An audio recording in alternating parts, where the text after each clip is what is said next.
Hello and welcome to the WUVT Sports Roundtable. I'm your host, David Cunningham, joined by my partner, Grant Atkinson, here in the WUVT Network studios in downtown Blacksburg. We're talking all kinds of sports today, starting with Virginia Tech athletics and Hokie football. They picked up a big win against North Carolina last night. And moving on to college football in general, the NFL, and we're going to talk some MLB. So, Grant, I know big win over North Carolina yesterday. How are you feeling? I'm feeling pretty good. My voice is a little shot today, just because of all the yelling yesterday and all the extra yelling for over 60 minutes. So it's a little shot today, but I'm feeling pretty good. It was worth it. Yes, I mean the crowd last night. The crowd last night was pretty amazing. It stayed full, unlike Lane Stadium stayed full, unlike most games so far this season. And I don't know. I mean, you experienced it. I was up in the press box. How was it? Yeah, North was pretty insane. That was probably the craziest I've seen North end zone all season, and it was just super nice because so far this year it's been so dead. After halftime, everyone's leaving. You don't really have any energy, and I think that was just the loudest I've experienced North this year easily, and even in a while, probably since the Pitt game a couple years ago, I guess, when they had the goal line stand. I think that's probably the loudest. Maybe Notre Dame last year at the very beginning, but it's the loudest in pretty good time. So it was a really good atmosphere yesterday. Yeah, I don't know if you remember the play, but there was it was in the second half, and I think in the fourth quarter, and UNC had the ball and they pitched it wide and threw a screen wide, and Divine Diablo was there and hit him as soon as as soon as the receiver caught the pass and brought him down. He slammed him on the ground, and I mean, after that play, that might have been the loudest. I think that was a third down play. That might have been the loudest I've heard Lane in 2 years. I mean, Lane came to life last night. Obviously, Tech won. They played Enter Sandman afterwards, which was pretty awesome. But the Hokies won their third straight game on Saturday, defeating North Carolina 43-41 in 6 overtimes. It's the longest game of Virginia Tech football history. And it's also important to mention that these are not regular overtimes, though.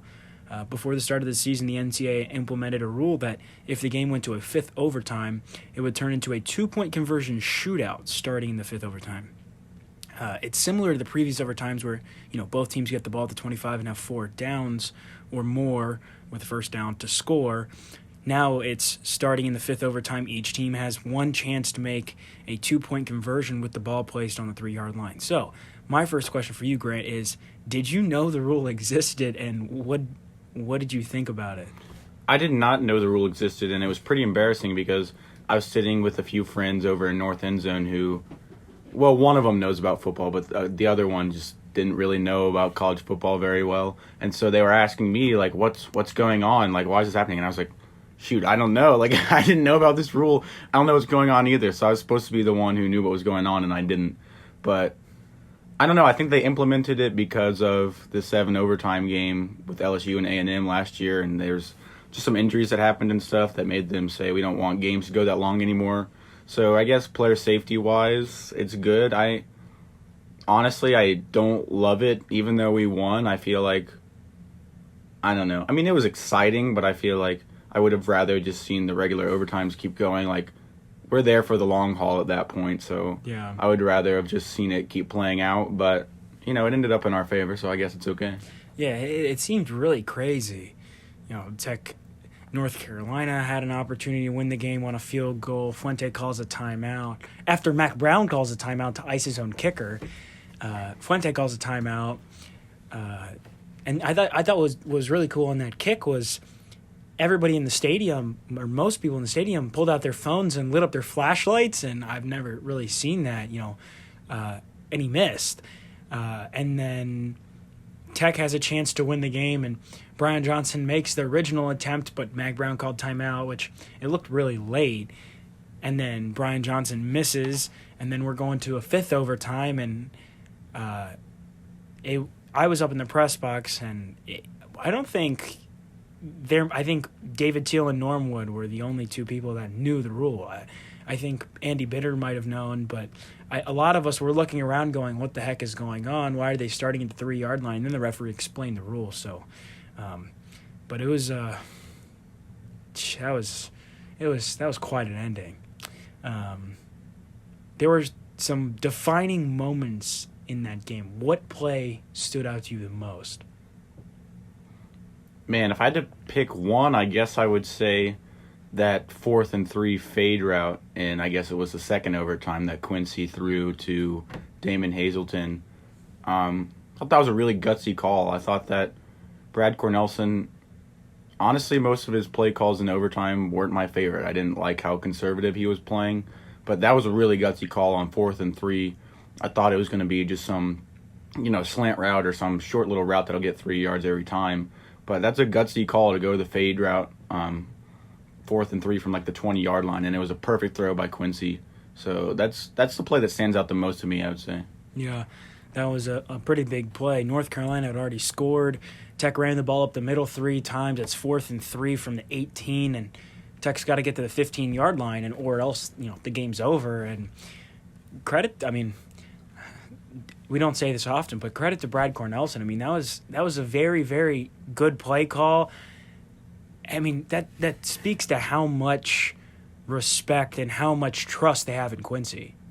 Yeah, and he had him in single coverage too, and he got a holding call. So even if he had dropped the pass, it would have ended up being a first down. But I thought it was really smart because he had him in single coverage. So you throw a ball like that, and assuming that Quincy's able to put it on the money like he did, you're either going to catch it or you're going to get some sort of holding or pass interference. But I thought it was a really smart play, but also, it could have gone wrong, so it was also risky, and I think they executed it really well. Yeah, the North Carolina kind of shifted. They shaded to the near side of the field and left Damon Hazelton in 1v1 coverage, and that's what we saw on the Ryan Willis touchdown pass early in the game, except they shifted to the far sideline, and I mean, Willis threw a pretty good ball. Hazelton made a really, really good catch, and then Patterson threw a dime. I mean, I don't know if he could have placed that ball any better. Just back shoulder throw to Hazelton. He even got the holding penalty on the defense too. So, I thought that was a pretty defining moment of play. How about Trey Turner's touchdown pass? I tweeted a replay of that. I mean, I thought that was a really, really good play design too. Yeah, and it was a really good throw by Hendon, too, because he hit him in stride and he kept running. He didn't have to stop or anything. There were a couple of plays when Hendon was still in the game that he threw it a little behind his receivers. But that one, he was right on the money, hit him right in stride. And I know he's wide open, so it doesn't look that impressive, but I thought it was a really good throw and just kept him moving and pretty much guaranteed that touchdown there. And that was a really big momentum shift after a tough beginning to the game that got the crowd kind of back into it. So that was a big play as well. Yeah, it was 10-0, and Tech's on their own 45-yard line. 3 wide receivers set out to the left. Tavion Robinson checked down for the screen, and Trey Turner went up, looking like he was going to block. And Turner was in the slot, cutting outside, and Hazelton cut across the middle from the outside spot. And Hooker, I think that pump fake sold it. I mean, Hooker had a pump fake to Robinson and turned and looked downfield, and the corner bit, and Trey Turner was wide open. And, I mean, what a play. And then Quincy Patterson, his 53-yard touchdown run, I mean, with, 4 minutes to go in the fourth quarter, I mean, how big was that play? Yeah, I mean, I think that just shows the difference between last year's team or even at the beginning of this year's team versus where they are now. The fact that they gave up a complete blown coverage to give UNC a 7-point lead. I mean, the crowd was just deflated after that because they had been giving their all. I mean, after the game was tied, they were absolutely losing it when UNC was on offense, trying to make as much noise as they could, and UNC goes down and just scores that easy pass when he doesn't have any defenders within 10 yards of him.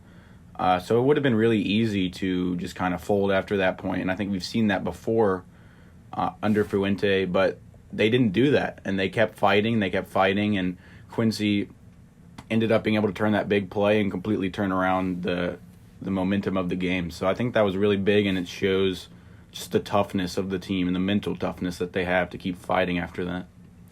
Yeah, I thought it was with about 4:45 left. He scored the touchdown with 4:30 remaining, but the Hokies were on their own 47-yard line, and it was a design run. Quincy stepped to his right, and I don't know if you saw the replay. I tweeted out a replay of that too, but James Mitchell had a ceiling block. I mean, he sealed off that gap, and Quincy said in the press conference post-game that he didn't think he was going to be able to get through there because there were two defenders converging on him. But, I mean, man, he made it, and he said, quote, "I just kicked it into another gear." I mean, that was a huge play in the moment, and while we're talking about quarterbacks, I mean, Tech played 3 different quarterbacks in the game. Hendon Hooker left the game in the second quarter with what looked like a hyperextended left knee, I think. Ryan Willis played the next snap. He threw a touchdown pass, and then he played the first drive of the third quarter before he was relieved by Quincy, and Patterson played the rest of the game. And I'm going to read off their stats real quick. Hooker completed 8 of 12 passes for 127 yards and a touchdown. Willis completed 3 of 3 passes for 55 yards and a touchdown. And Patterson completed 3 of 6 yards for 54 yards and a touchdown. And he also scrambled for 128 yards on 21 carries and another touchdown. Now, before we get to talking about them, I've got a trivia question for you. Damian Salas tweeted, the Hokie Sports webmaster, tweeted that the last time the Hokies had 3 quarterbacks throw a completion in a game was blank.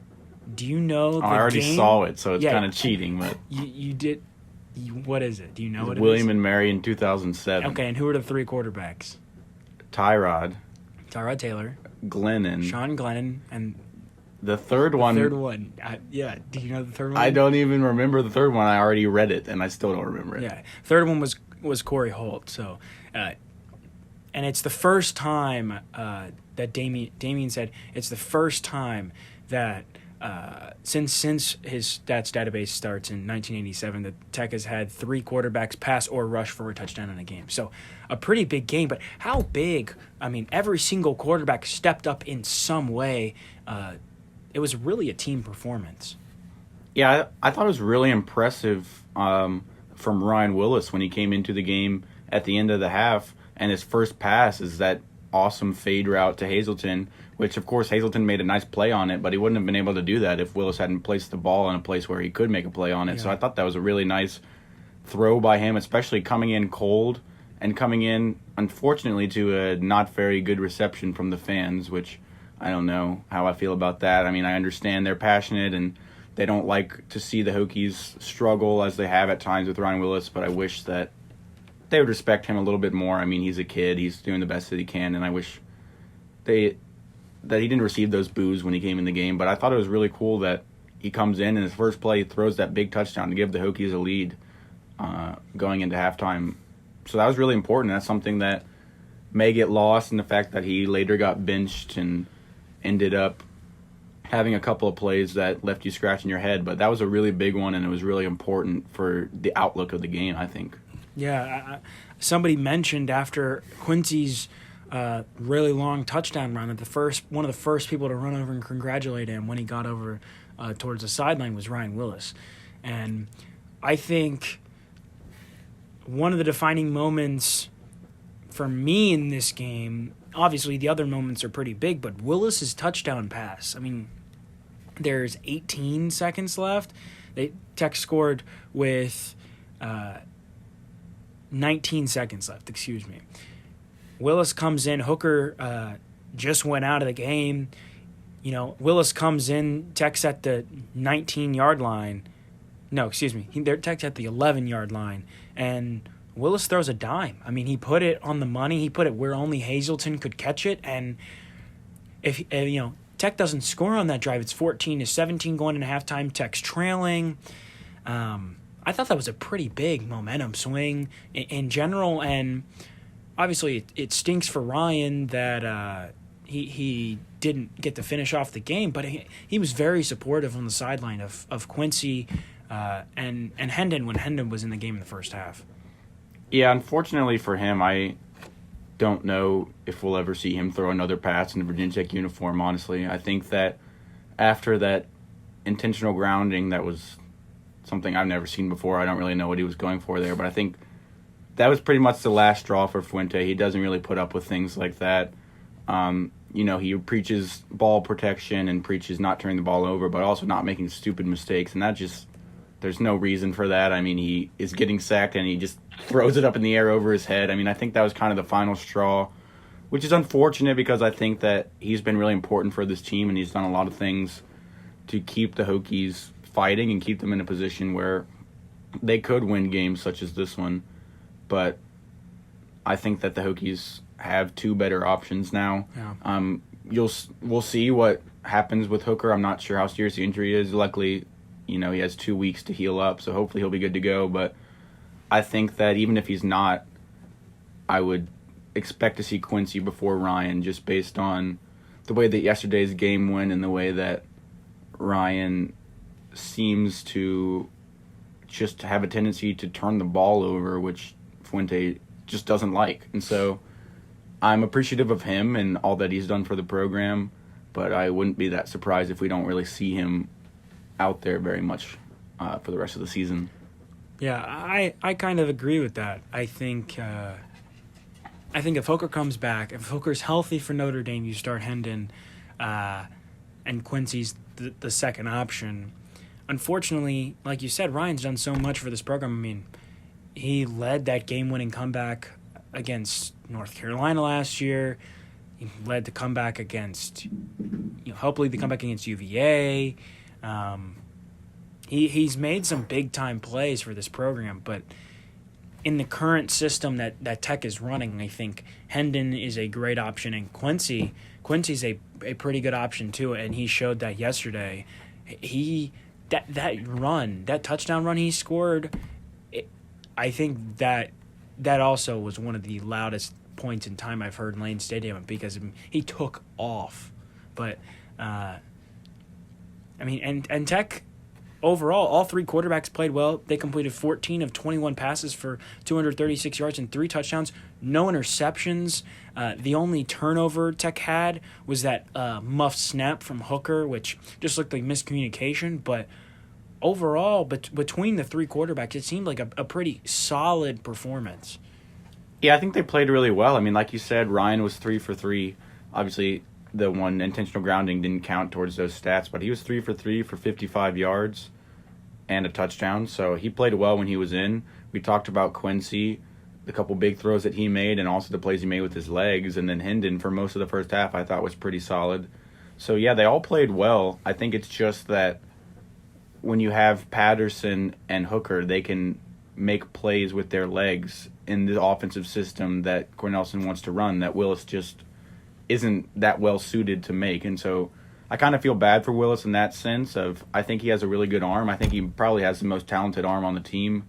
But just like you said, because of the type of plays that the Hokies are running, I think that Hooker and Patterson just make more sense in that system. But, like you said, they all played well and they all contributed important plays towards the win. So I thought it was really cool to see all three of them be an important part of the victory. Yeah, and you can't forget Deshaun McCleese. He had a couple fairly big plays. He did score a touchdown. He had a pretty solid game, 13 carries for 75 yards and a touchdown. I mean, it was kind of like all the pieces kind of clicked together at some point. You had guys stepping up in certain places. I mean, Trey Turner was huge. 5 receptions for 103 yards and touchdown. Damon Hazelton, he only had 3 receptions, but 2 of them were for touchdowns. James Mitchell, Tavion Robinson, Caleb Smith, and Dalton Keene, they all came up in pretty big moments. And one of the big keys and one of the big topics after the game was how many different guys stepped up in different positions. Reggie Floyd is out for the first half of the game because of a targeting penalty, against Rhode Island. He had to sit out the first half. Devin Hunter comes in. He played excellent defense. He had 8 total tackles. I mean, that's I thought he was solid. Dalton Keene played running back for a little bit because Keyshawn King's banged up with injury. He had 7 carries for 25 yards. Caleb Farley went out with an injury too, and I'm not really sure what Farley's injury is. Fuente wasn't sure after the game yesterday, but Amani Chapman, came in. He had 5 tackles. It kind of seemed like all the pieces, like I said, kind of fit together, and everybody stepped up when they needed to. Yeah, I think that's really good. What does concern me is how many of those injuries will be long-term or at least carry over into the Notre Dame game. And I think it's a really good season to have 2 bye weeks like the Hokies do because they've been banged up throughout the season. And it looks like they're banged up at the end of this game. So I think it'll be really good to have a bye week and hopefully get a lot of people back. But yeah, like you said, it was really good to see people step up. The guy who stood out to me the most, I think, was Armani Chapman because Farley had, I think, in my opinion, one of his best halves of his career in the first half, and then he goes out with an injury. Like you said, not really sure what it is. They said maybe concussion, but they're not really sure. So, I mean, I think that's tough when you lose your best corner against a really good quarterback in Howell, and you have to send somebody in there.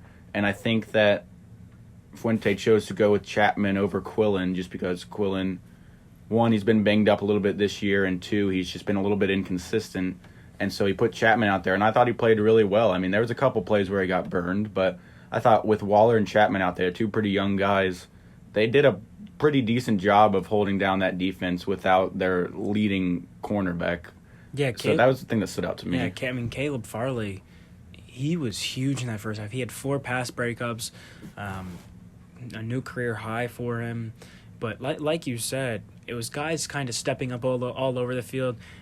You didn't really notice Devin Hunter a ton because I think most of his tackles were just natural tackles. It wasn't like a big play scenario or something.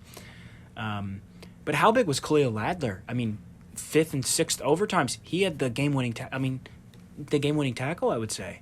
Yeah, and that's another thing that I think is really cool because with the emergence of Chamari Connor, Khalil Ladler has been lost a little bit in the fray. I mean, he's a solid backup, and the coaching staff has talked about a lot how he can play in a lot of different positions. It's not just that whip position. They can move him around. And so I just think it's cool how versatile he is and how he's still all in for this Hokies program, even though he didn't get the starting role that he probably thought he was going to get at the beginning of the year. He's kind of been lost a little bit, but he still comes in and makes 2 of the biggest plays in the game. So that just shows you how committed these players are, especially on defense, to Bud Foster with it being his last year. I think Bud really just knows how to get the guys to play and keep their spirits up. So that was just really cool to see him make those 2 really big plays. And that was another really loud moment. Obviously, winning the game was going to be loud, but I thought in the 5th overtime when he absolutely blew up that little reverse pitch that they tried to do, Lane got really loud because that was just a really good play. And it was an open field tackle, so you could see it. It was like something that you could really experience, and all the fans, even if you don't know football that well, you could tell what was going on and tell that it was a really good play. So Lane got really loud for that one too. Yeah, the defense stepped up at times, especially in the second half. They had 9 total tackles for loss, and they had 5 sacks. Gerard Hewitt had 2.5. Norrell Pollard, he was huge. He had 2 sacks. Rayshard Ashby got in there for half a sack. But Ashby led the team with 17 tackles. He usually leads the team in tackles. But it felt like a whole, like you mentioned, it felt like a whole defensive performance. A team performance. Like we said, overall it was a team performance. But I think everybody on the defense in every single position stepped up. And it looked fantastic out there. Everybody was contributing. The defense got a lot of pressure in the second half. And like I mentioned earlier, it felt like Old Lane Stadium again. Yeah, I think that it's interesting because when you give up 41 points and you give up, let me look here, 491 total yards, I think it was, it's hard to look at that and say, I think the defense took a step forward, but I really think they do. And a lot of that is because, it went to 6 overtime, so you're going to give up more points and more yards. But I think that even though the defense had a couple of lapses and they had a couple of plays that they should have made that they didn't make, they took a step forward in my mind because of just their resiliency in the way that when it came down to the wire and they needed to make plays to keep the Hokies in the game, they did that. And so I thought that was really big for them. They didn't crumble, in a sense, when things got tough, which we've seen from them before, and they didn't do that this week.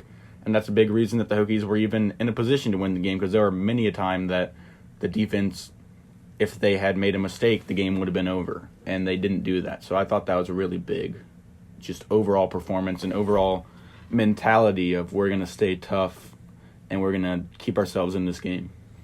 Can you believe it? I mean, the Hokies are 5-2, 2-2 in the ACC. They're right behind. They're tied with Duke and right behind Pitt and UVA in the Coastal. They've got a bye week, and like we said, it couldn't come at a better time, especially with the injuries. But even playing a 6 overtime game, I mean, what that does to your body, I'm sure they're in ice baths and stuff today. But the Hokies have a bye week, and then they go to Notre Dame, which we'll both be at, and that'll be a pretty cool game. And then you've got 2 more home games. You got Wake Forest and Pitt, and in between them and after them, you've got Georgia Tech and Virginia. So 5 games left. It's starting to feel like Tech can kind of do something. It seems like Tech's gaining momentum. Like I said, 3rd straight win. What do you see as the season outlook for this team from here on out? Well, I think the main goal, obviously, is keeping that bowl streak alive, which you need 7 wins to do. And I think the Hokies could definitely do that. I still think I'm in the same place as I was last week, maybe, of each game outside of maybe Notre Dame is kind of a 50-50 for me. You don't know.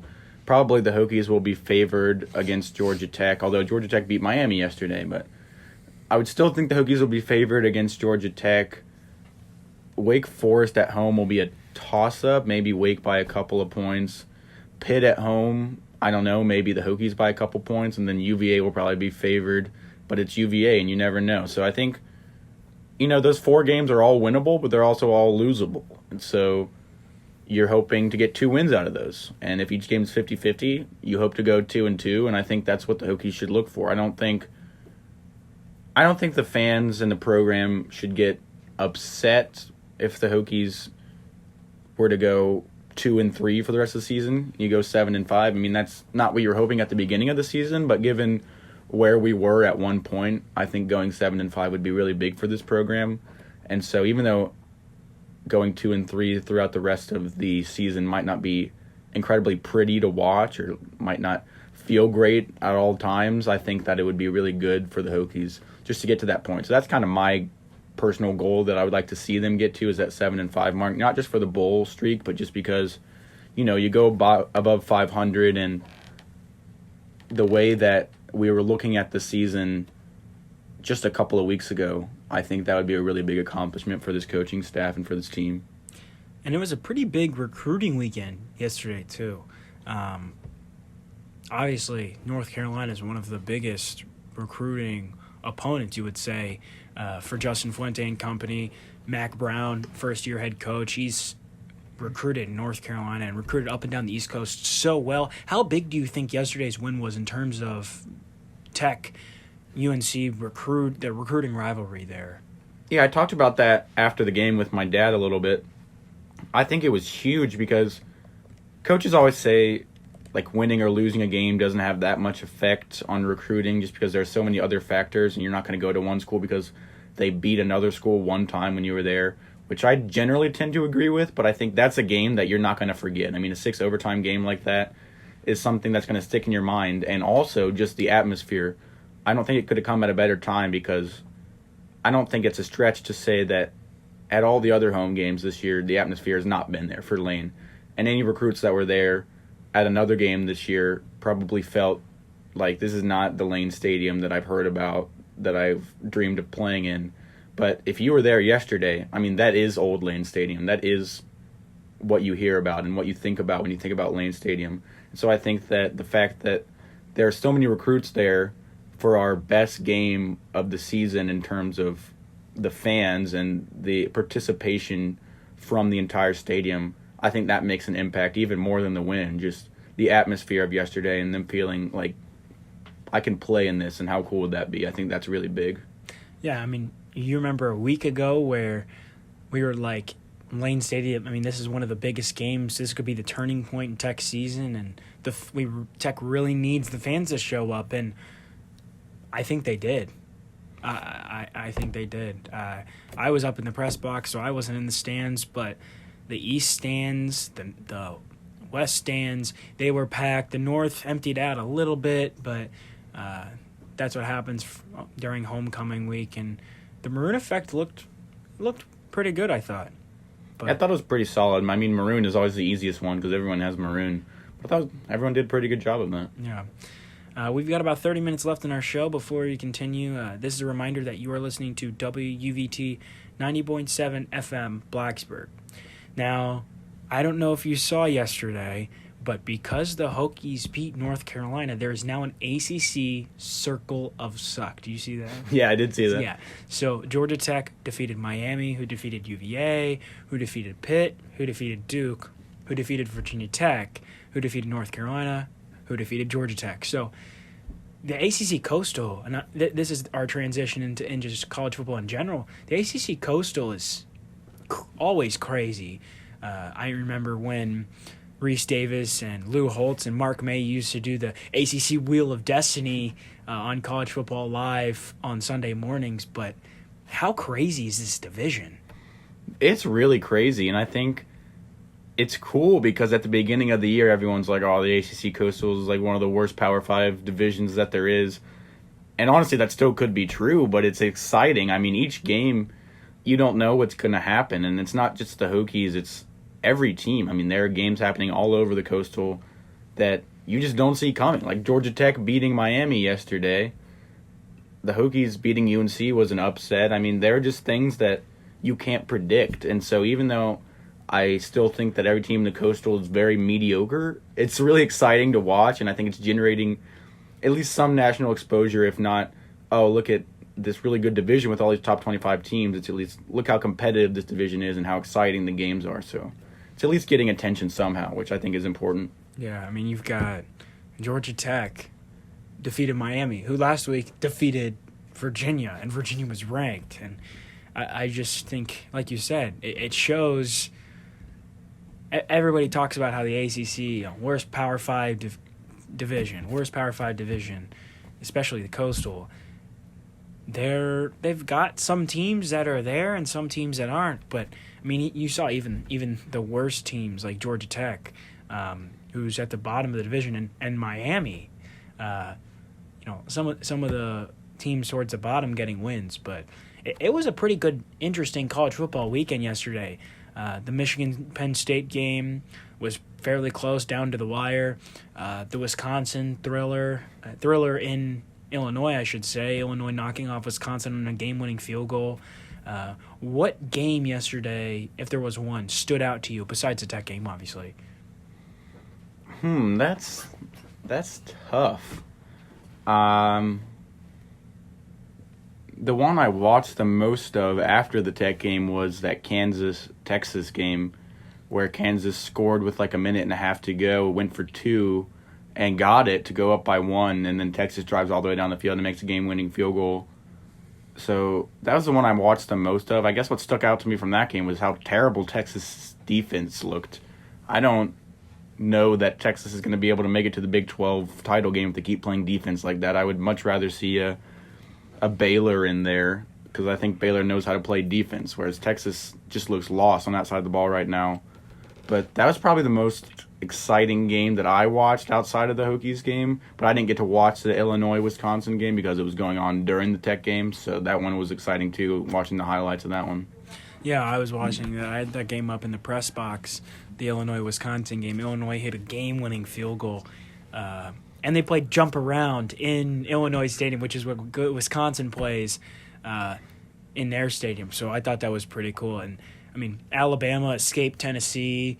It looked like a game for a little bit. Tua Tagovailoa out for, Saban said, 1 to 2 weeks-ish. Looked like more than that to me, but we'll see. Well, and I mean, they've got LSU in 3 weeks, so that could be a big one. LSU, speaking of which, they defeated Mississippi State pretty handily. Clemson, they put a show on against Louisville. Oklahoma ran up the score against West Virginia. The Penn State-Michigan game was a pretty solid game, too.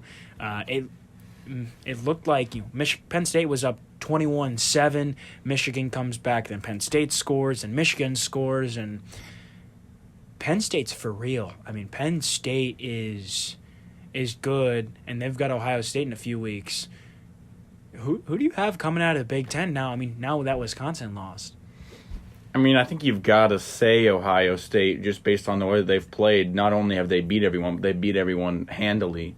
They've been scoring a lot of points and beating everyone by 30 or 40-point margins. So I think that you've got to say that they're the favorite. But watching Penn State and they've played a lot tougher opponents than Ohio State has so far. And even though they haven't blown anyone out per se, well, they have blown some people out, but the big teams they've played, they haven't blown out. They've grinded out these gritty wins, and they're not going anywhere. So I think that Penn State-Ohio State game is going to be really interesting to watch because it's going to be Ohio State's biggest test after they've had not too many super difficult games so far this year. So I think I'll be watching that one closely to see, one, is Penn State actually for real, but two, what does Ohio State do when they faced a really stiff top 10 competition, which they haven't so far? Yeah, and unfortunately for Ohio State, it comes the week before the Michigan game. And now this week, we've got Ohio State-Wisconsin, which is going to be another big game. So I think the Big Ten has been fairly entertaining over the last few weeks, but that I enjoyed watching that Penn State-Michigan game. The Nittany Lions offense is very dynamic. Clifford is a great quarterback.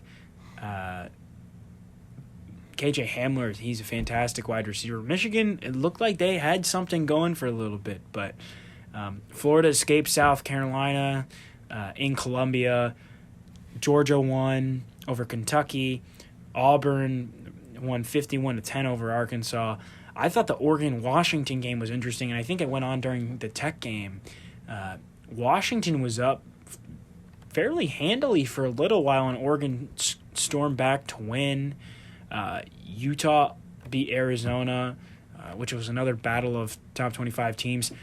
Boise State went down against BYU. I don't know. That was late football. That was what I was watching at 1:45 in the morning. I don't know if you got a chance to see that, but and that paves the way for one of your North Carolina teams in App State. How do you feel about that?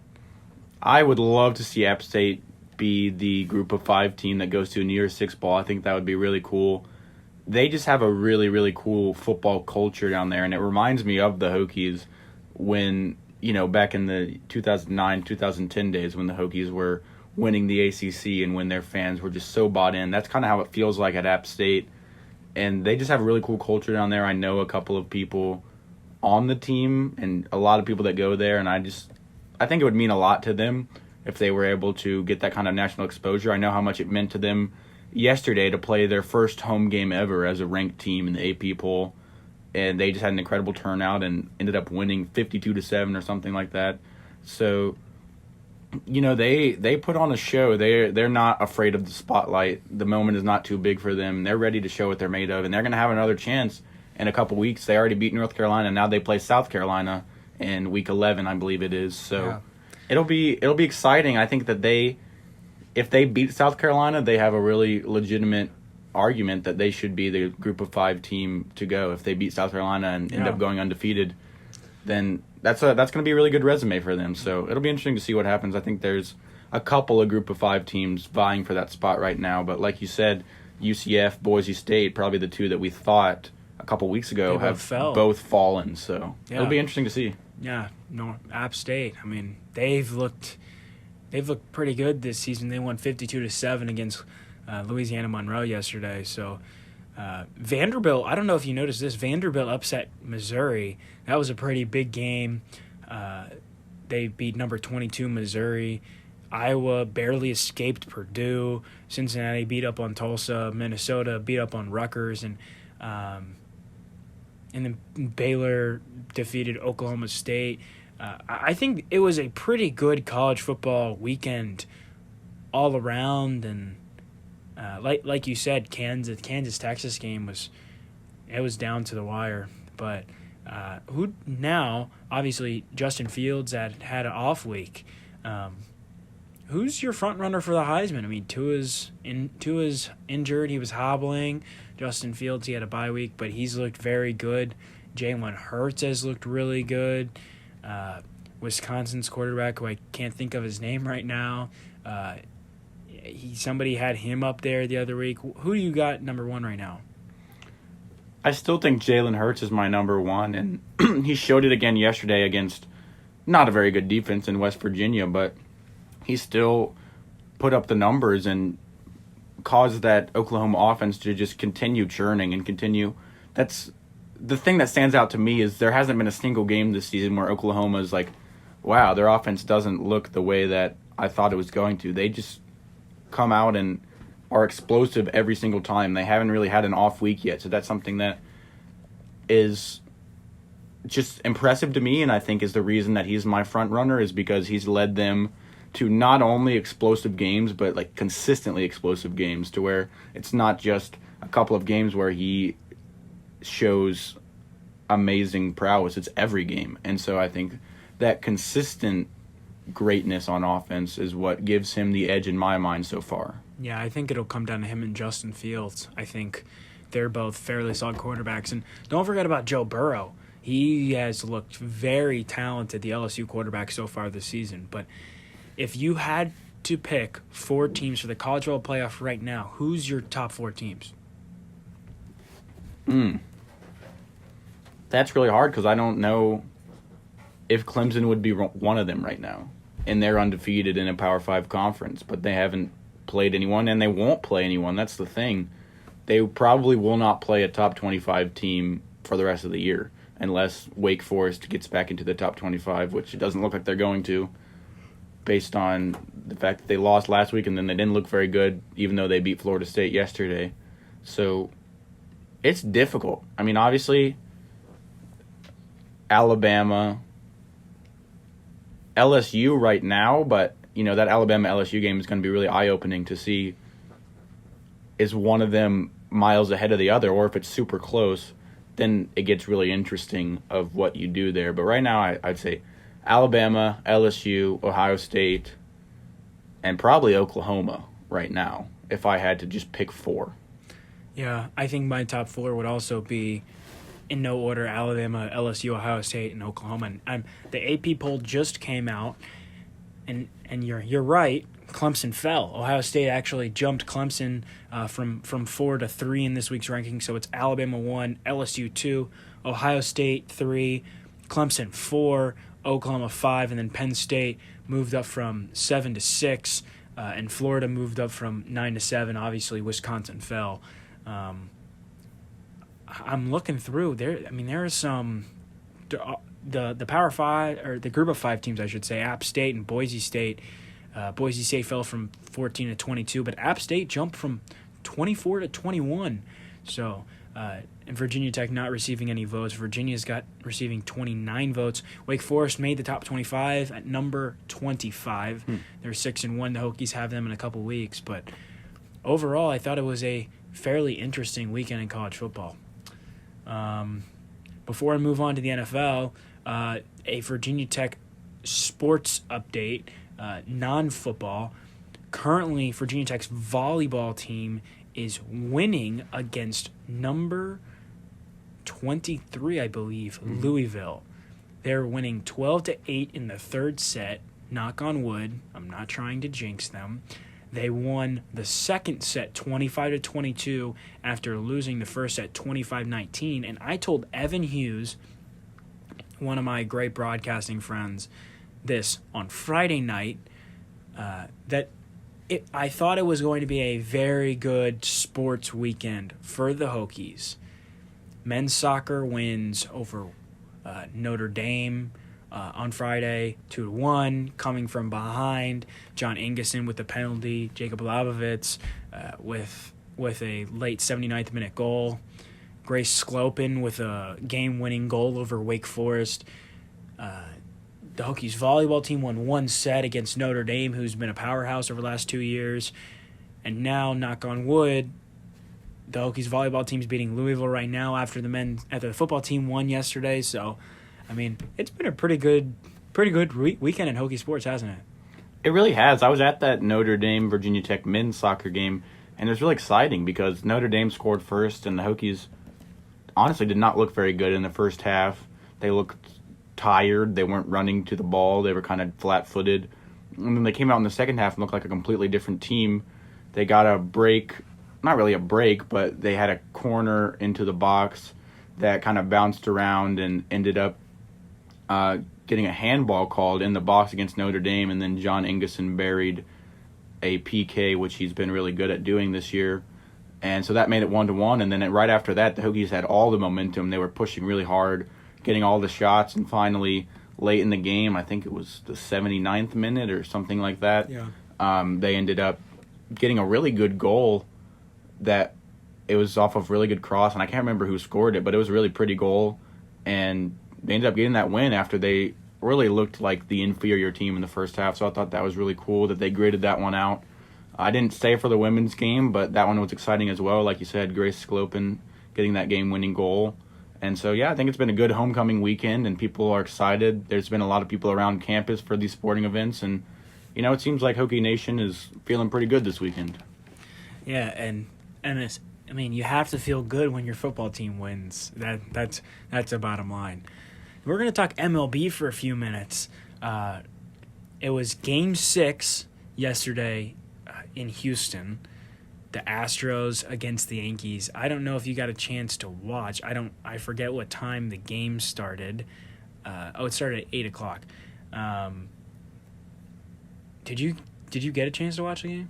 The Yankees Astro game, or at least like keep up with it? I was keeping up with it. I watched the last 2 innings, I guess, on my phone. I saw the really good play that the Astros made, where I can't remember who it was, but he dove, made the catch, and threw it to first because the guy thought he wasn't going to make the catch. And so he threw it to first and ended up being a double play. And then in the 8th inning, Correa, who had the walk-off earlier in the series, made a really good double play where he just absolutely rifled it over to the first baseman. And there were a lot of like memes on Twitter about that and stuff, about how hard he threw it. That was a really good double play. And then the Yankees tied it up after it looked like the Astros had all the momentum. And then Jose Altuve hitting that walk-off in the bottom of the 9th. So I watched most of the last 2 innings, so I was following that a little bit. But the beginning parts of the game I didn't get to see. Yeah, I kept up with it a little bit. Obviously, you were at the football game, so didn't get to keep up with it. The Astros scored 3 runs in the first. The Yankees scored 1 in the second and 1 in the fourth. So heading into the bottom of the 6th, it was 3-2 Astros. Astros put another one up on the board, so it was 4-2, like you said. And then the Yankees got 2 back. It looked like it was going to be a game. And then Jose Altuve, man, that walk-off, one strike. He had a runner on first. He was 1 for 3 so far, and he nailed that one. And Astros are going to the World Series, but they're going to face, I guess you would say, our hometown team from here, which would be the Washington Nationals. I know you're not a Nationals fan, but I'm sure you have friends who are Nationals fans, and I know they're very excited. Oh, I've got a lot, and as much as this sounds mean, as much as I kind of think it's funny that they haven't really had that much success as a franchise, it is cool for them, all the Nationals fans that I have, just to see them experience, you know, their first World Series and their first even series win as the Nationals. They had not done that since they relocated to Washington. And so, yeah, it's cool to see a new team in there other than, you know, the Dodgers and the Yankees, which are 2 teams I didn't want to see make the World Series, who were the 2 favorites to make it, and neither one of them ended up making it. So I think it's cool to see a team like the Nats, even though I have a lot of friends who are going to be annoying about it. I still think it's cool for their fan base. And there's going to be some really, really good pitching matchups in this World Series as well. Yeah, speaking of pitching matchups, so World Series Game 1 is on Tuesday at 8 p.m., broadcasted by Fox. Joe Buck, obviously, iconic for MLB playoffs, World Series. Garrett Cole, Max Scherzer. That's going to be a fantastic pitching matchup. And then Washington at Houston, Game 2. Steven Strasburg, Justin Verlander. I mean, these pitching matchups can't really get any better. I think these teams have probably two of the best starting pitching lineups in the MLB, and maybe that means something. The fact that you have solid starting pitching, that's how far it can take you. And I know the Nats have struggled a little bit with their bullpen at points in the year, but their starting pitching is so solid. And I mean, same with the Astros. Cole has been probably the best pitcher in the MLB, or at least top 3 pitcher in the MLB this year. And then Verlander hasn't been quite as good as Cole this year, but his overall career body of work, he's one of the best pitchers that we've seen in our generation. So it'll be really exciting, and I think it shows how important pitching is to get you this far in the playoffs. You can make the playoffs when you don't have very much pitching and you have a lot of good hitters, but if you want to go deep in the playoffs, you got to have good starting pitching, and these two teams have showed that, I think. So, one of my roommates is a Nats fan, and I don't know if he's listening or not, but who do you have? I'm not a huge baseball guy, but I think I've got the Astros taking home the series. Who do you have? Yeah, I think I have the Astros, but I think it'll be probably in 5 or 6 games. 6. I was going to say 6 games. Yeah. I think it'll be 4-2. I think maybe the Nats will get one in Houston to make it exciting, but yeah, I think it'll be 6 games. Astros take it. Yeah, that's kind of what I'm thinking. I kind of want Washington to win one in DC. I think that would be really, really cool. I don't think. I mean, they're not gonna have fun against Garrett Cole or Justin Verlander, and I'm really not sure how well this bullpen is going to be able to perform. They've been all right, but they're starting pitchers. I mean, Steven Strasburg pitched 7 innings in Game 4 or 5, or Game 3, I think it was. But yeah, it's gonna be. I mean, as my baseball friends like to say, it's the best time of the year. I mean, you've got college football, you got NFL, baseball is about to end, basketball is about to start. So don't forget about NHL, baby. Your Hurricanes are just getting going. Some NFL scores: the Rams are leading the Falcons 13-3 with a minute left in the second quarter. The Dolphins lead the Bills 14-9. The Bengals lead the Jaguars 6-3, and that's interesting. Bengals are 0-6. They're at home in Cincinnati. The Vikings. This is the highest scoring game going on right now. The Vikings have scored 21. They lead the Lions 21-14 with 3 minutes left in the second quarter. Packers lead the Raiders 14-10. The Colts lead the Texans. Shout out Ryan Jordan. I hope you're listening, Colts fan. Lead the Texans 14-9. Brissett seems to be performing pretty well. Cardinals lead the Giants 17-14. And then 49ers Redskins tied 0-0. The 49ers are pretty good, and it's in Washington. I'm going to watch that game when I get home, but Broncos, unfortunately, I'm sorry, they fell on Thursday night. You rolling your eyes, and I hope Patrick Mahomes is okay. But what happened to the Broncos? Gosh, I don't know. I have no idea what that was. It was not football. It was terrible. The offense was just awful. I mean, it seemed like the Broncos coaching staff knew going into the game that they had no chance to win the game. That's the way that they coached it. They went for 2 after scoring an opening touchdown, which they had a really nice drive, went all the way down the field, scored the first touchdown, and then ended up going for 2 for some unknown reason, not getting it. And then Kansas City drives right back down the field, takes the lead, which they would never relinquish after going up 7-6. And then it was 10-6, and the Broncos had a 4th and 2 in the second quarter, and they tried a fake punt. That was a terribly drawn-up fake punt that had no chance of ever working. And then the Chiefs got the ball in good field position and scored again. And then, I mean, right after that, the game was pretty much over. So it seemed like the coaching staff was just grasping at straws, thinking we have no chance to win this game, even though the Chiefs had not looked good the last 2 weeks, and the Broncos drove down the field and scored the first touchdown and had momentum, it still seemed like the coaching staff was just coaching as if they weren't going to win the game and as if they needed to come up with some crazy schemes in order to win instead of just playing to their strengths. So that was disappointing, and it was ugly. That's all there is to say about it. It was not a pretty game. The Hoagies won though, so you got to be That's little. True. A It made little me bit forget happy. about it. Yeah. We've got two really good games at 4:25 today, both on Fox: Saints Bears and Ravens Seahawks. And the 8:00 game, 8:20 game on NBC is Eagles Cowboys. They're both 3-3, but I just think that's interesting games in terms of. Well, they're both 3-3, but they're tied for the division lead because the in terms of division is such a joke.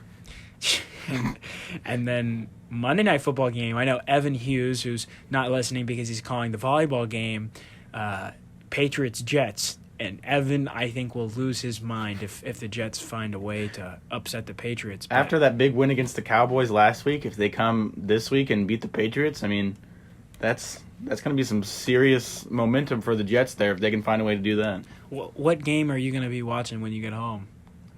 Sounds like I'm going to have to be watching this 49ers-Redskins game. I mean, it sounds like that's close right now. I think the Vikings game with the Lions is another good one that I'll be looking at. So probably those two. I'll be watching one of those.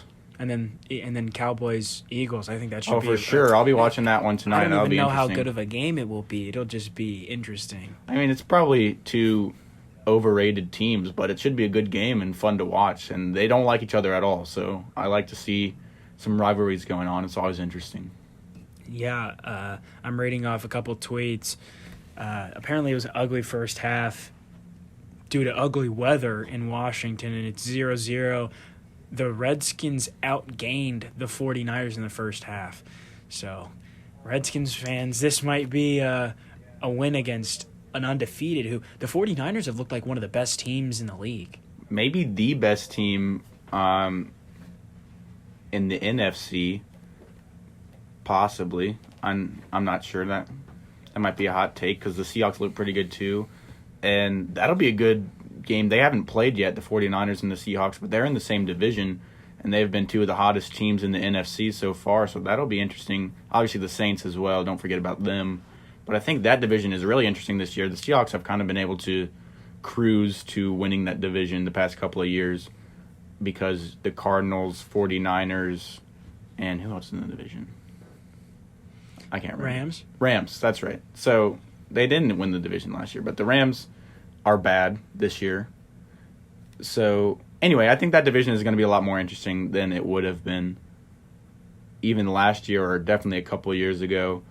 And it's looking like Seahawks, 49ers, and the Rams, who you thought would be, probably the favorites, pretty are like good, yeah. kind of behind the ball right now. So there's three teams that could win that division. So that's a good one to watch. Yeah, why do you think that is? The Rams. I mean, last season they went to the Super Bowl, played the Patriots. They were there. Now this year they've regressed so far. I mean, what is it? I think a huge part of it is the play of Todd Gurley. Todd Gurley has not looked good this year. He didn't look good at the end of last year, and they were able to still win a couple of playoff games and still make it to the Super Bowl. But then once they got to the Super Bowl, when Todd Gurley wasn't playing well, they basically had no offense. They weren't able to do anything. And the Patriots didn't look good on offense either, so it ended up being a close game. But you could just tell how much the Rams were struggling without Todd Gurley. And I think he's such a big part of their offense.